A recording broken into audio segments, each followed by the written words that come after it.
واحد الظاهرة اللي ولينا كنشوفوه بزاف في هذا الجيل ديالنا.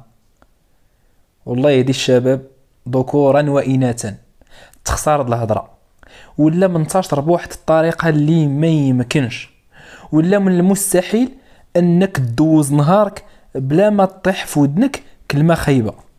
المشكلة تخلطات الدعوة ولا الضحك بالسبان، وكتكون جالس في شي جماعة وضروري تسمع السبان. تخيل معايا حتى البنات ولاو كيخسروا الهضره، والناس ولات واخده تخسار ديال الهضره شي حاجه اللي عاديه في حياتها اليوميه. وهذا الشيء الصراحه خرج على السيطره ولا يبشر بالخير. خاص كل واحد يبدا براسو، حيت صراحه حتى شي واحد ما مثالي. اي واحد كتلقاه كيخسر الهضره ولا كيقول كلمه